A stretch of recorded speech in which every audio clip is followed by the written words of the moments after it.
Hi மக்களே, welcome back to YouTube channel. Yes finally எப்போ மகாநதி எப்படின்னா ஒரு எபிசோட் அப்படிங்கிறதா. எஸ் நேற்று எபிசோட்ஸே வந்து ரொம்ப ஃபயராக இருந்துச்சு, என்னால் பேச முடியல. எஸ் இன்றைக்கி வந்து பேசியிருக்கோம். 2 நாளுமே வந்துட்டு ரொம்ப ஃபயராக வந்து கொண்டு போயிருந்தாங்க. Yes promo over. ஸோ இன்னொரு ப்ரொமோ இன்னும் எபிசோடுக்கு போட்டாங்க அப்படின்னா டிஆர்பிஎஸ் பிச்சுக்கும் அப்படிங்கிறதான். ஸோ காவேரி நேற்று எபிசோடு என்ன ஆக்டிங் பா. ஸோ ஹோல் ஃபேமிலியை வந்துட்டு ரொம்ப அழகாக செதுக்கியிருந்தாங்க இந்த ஒரு ஹை வோல்டேஜ் ட்ராக்கை. ஸோ பசுபதி அங்கேருந்து கடத்திட்டு போலீஸ் பிடிச்சிட்டு போகும்போதெல்லாம் எனக்கு ஒரு மாதிரி ஒரு குழுகுலுன்னு இருக்குது. ஏன்னா அவர் அவ்வளோ பேசியிருப்பார். ஸோ ஏன்னா நம்ம வச்சு இது பண்ணுறதுங்கிறது வேறு. ஸோ ஸ்டார்டிங்லேருந்து நல்லா சிரிச்சு கடைசியில் ஒரு ஃபைனல் ஒரு ஆப்பா வந்து காவேரி வந்து வச்சாச்சு. ஸோ அங்கேயுமே வந்து விஜய்கிட்ட சொல்லியிருப்பாங்க, இங்கே பாருங்க நீங்களே இப்படி பேசிகிட்டு இருக்கீங்க, இது நடந்ததுக்கப்புறம் நீங்களே எனக்கு எளிமை ஆகிடுவீங்க பாருங்க அப்படின்னு சொல்லிட்டு.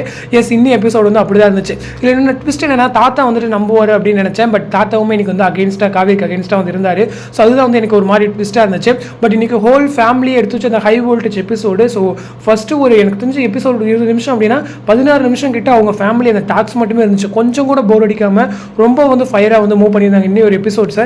பட் காவேரியோட பதில் என்ன அப்படிங்கிறது, இந்த குடும்பத்தை வந்து நான் காப்பாற்றுக்காக தான் பண்ணேன், ஏற்கனவே கொடுத்த கம்ப்ளைண்ட் தான், இந்த மாதிரி ஒரு ஆளை இந்த குடும்பத்துக்கு வேணாம் அப்படின்னு சொல்லிட்டு ரொம்ப கிளியராக வந்து அவங்களுடைய ஸ்டாண்டில் இருந்தாங்க. ஏன்னா இத்தனை பேர் கார்னர் பண்ணுறாங்கன்னு சொல்லும் போதும் சாரிலாம் கேட்டு ஐயோ நான் பண்ண தப்பு அப்படின்னு எதுவுமே சொல்லாமல் ஒரு ஹீரோயின் லெவலில் அழகாக வந்து மெயின்டைன் பண்ணிட்டு போயிட்டாங்க.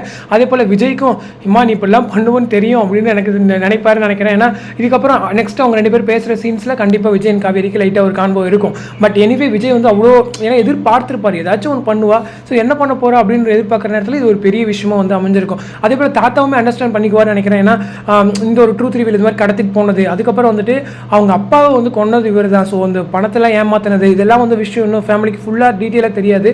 ஸோ மேலோட்டமாக தெரிஞ்சிருக்காங்க. ஸோ இந்த இன்டெப்த்தாக அவங்க தெரியிறப்போ கண்டிப்பாக ஹோல் ஃபேமிலி வந்து அகேன்ஸ்டாக இருப்பாங்க. அதே போல் அஜய்க்கும் ராகினிக்கும் கண்டிப்பாக வந்து கல்யாணம் முடிஞ்சிடும். ஏன்னா அதுக்கப்புறம் தான் வந்து ட்ராக்கே இருக்குது. ஸோ எப்படி முடியுது, எந்த மாதிரி கொண்டு வராங்க அப்படிங்கிறது தான் ஒரு பெரிய கேள்விக்குறியாக இருக்குது. இனிமேல் மகாநதி வந்து ரொம்ப அழகாக வந்து மூவ் பண்ணியிருக்காங்க. இந்த ஒரு ஹை வோல்டேஜ் ட்ராக்கை அப்படியே பிக்கப் பண்ணிக்கிட்டு இதுக்கப்புறம் ஹை வோல்டேஜாக ஏதாச்சும் ஒரு ட்விஸ்ட் அண்ட் டர்ன்ஸோட இந்த பக்கம் குமரன் கங்காவை வச்சு ஒரு பக்கம் ஃபாலோ பண்ணிக்கிட்டு இருந்தாலே கண்டிப்பாக சீரியல் நல்லா மூவ் ஆகும் அப்படிங்கிறது தான். அதுவும் இல்லாமல் சனில் நிறைய சேஞ்சஸ் வருது. ஸோ 7 PM கூட ஒரு நியூ சீரியல் வருதுன்னு கேள்விப்பட்டேன். ஸோ அந்த நேரத்தில் இவங்க நல்லா பெர்ஃபார்ம் பண்ணாங்க அப்படின்னா ஈஸியாக ஸ்லாட்டட் ஆகிறதுக்கும் நிறைய வாய்ப்புகள் இருக்குது அப்படிங்கிறது தான். ஸோ பிரவீன் மேட் சார் ஈஸியாக ஹேண்டில் பண்ணார் அப்படின்னா ரொம்பவே நல்லாயிருக்கும். ஸோ இந்த அப்டேட் பற்றின உங்களோட கமெண்ட் செக்ஷன் சொல்லுங்கள். அடுத்த ஒரு இன்ட்ரெஸ்ட் நம்மளோட நெக்ஸ்ட் வீடியோ மீட் பண்ணுறேன். தேங்க்ஸ் ஃபார் வாட்சிங் அண்ட் பை.